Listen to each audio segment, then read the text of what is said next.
অন্যতম গুরুত্বপূর্ণ উপাদান হলো সঙ্গীত পরিচালনা। সময়ের সঙ্গে বদলাচ্ছে এই অঙ্গন, আসছে নতুনত্বের ছোঁয়া। বাংলাদেশের চলচ্চিত্র সঙ্গীতেও সেই পরিবর্তনের তরুণ মুখদের একজন জাহিদ নীরব। শাকিব খানের রকস্টার সহ একাধিক আলোচিত প্রজেক্টে সঙ্গীত পরিচালনা করে ইতোমধ্যেই পেয়েছেন প্রশংসা। স্টার এন্টারটেইনমেন্টের মুখোমুখি হয়ে জানালেন তার পথ চলার গল্প। আমাকে উড়িয়ে দাও, আমাকে পুড়িয়ে দাও, আমাকে অনেকটা নীরবে নিবৃত্তি নিজের কাজ করে চলেছেন সঙ্গীত পরিচালক জাহিদ নীরব। বাংলাদেশের চলচ্চিত্র সঙ্গীতে তিনি যোগ করেছেন নতুনত্বের ভিন্ন মাত্রা। শুরুটা হয়েছিল পরিবারের হাত ধরেই, এরপর নিজেকে গড়ে তুলেছেন প্রথিতযশা গুরুদের সান্নিধ্যে থেকে।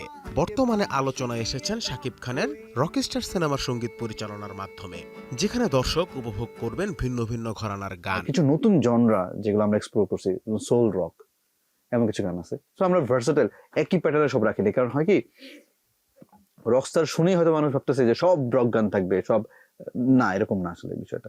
এর পাশাপাশি উৎসব, বনলতা এক্সপ্রেস, মুন্সিগিরি ও মহানগরের মতো প্রশংসিত ও জনপ্রিয় প্রজেক্টেও সঙ্গীত পরিচালকের দায়িত্ব পালন করেছেন তিনি। প্রতিটি কাজেই রেখেছেন নিজের স্বতন্ত্রতার ছাপ, মুগ্ধ করেছেন শ্রোতাদের। ব্যান্ড সঙ্গীত শিল্পী থেকে চলচ্চিত্রের সঙ্গীত পরিচালক হয়ে ওঠার পেছনের গল্প জানালেন জাহিদ নীরব। এই যে একটা লম্বা জার্নি আসলে আমি আমার সবসময় কনসিডার করি মিউজিশিয়ান হিসাবে। আমি আসলে যখন ক্লাস 7-এ পড়ি তখন থেকে ইনস্ট্রুমেন্ট হাতে নেই। ইনস্ট্রুমেন্ট বলতে হচ্ছে ওয়েস্টার্ন ইনস্ট্রুমেন্ট, গিটার এবং কিবোর্ড।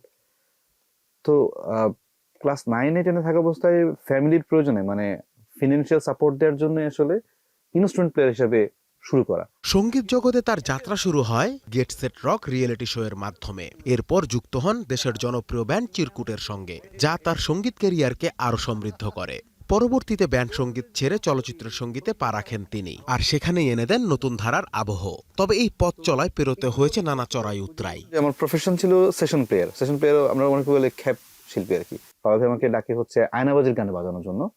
উনি বেসিক্যালি আমাকে কিবোর্ডটা মানে অপারেটিং হেল্প করার জন্য ডাকছিল, যে কিভাবে অপারেট করে।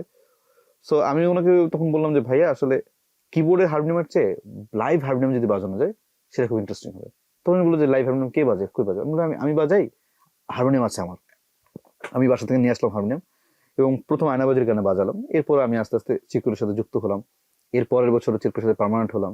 চলচ্চিত্রের সঙ্গীত পরিচালক হিসেবে নিজেকে প্রতিষ্ঠিত করতে বাদ্যযন্ত্র ও সঙ্গীতের বিভিন্ন দিক সম্পর্কে গভীর জ্ঞান থাকা জরুরি। পাশাপাশি পরিস্থিতি ও গল্প অনুযায়ী উপযুক্ত শিল্পী নির্বাচনেও থাকতে হয় দক্ষতা, মনে করেন জাহিদ নীরব।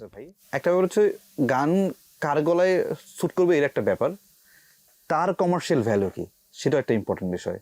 অনেকেই আছে ভালো গান করে, কিন্তু মানুষ তার 20টা গানের পরে নিচ্ছে না। তার মানে definitely there is a lackings. বাংলাদেশের চলচ্চিত্র সঙ্গীতকে বিশ্বমানের পর্যায়ে নিতে প্রয়োজন আধুনিক প্রযুক্তির ব্যবহার। সেই সঙ্গে শিল্পীদের আরো বেশি অধ্যবসায়ী হওয়ার বিকল্প নেই বলে মনে করেন এই সঙ্গীত পরিচালক। পর্যাপ্ত সুযোগ পেলে নিজেকে আরো ছাড়িয়ে যেতে চান তিনি, রেখে যেতে চান দেশের সঙ্গীতাঙ্গনে গুরুত্বপূর্ণ অবদান। Anas Imran, star entertainment.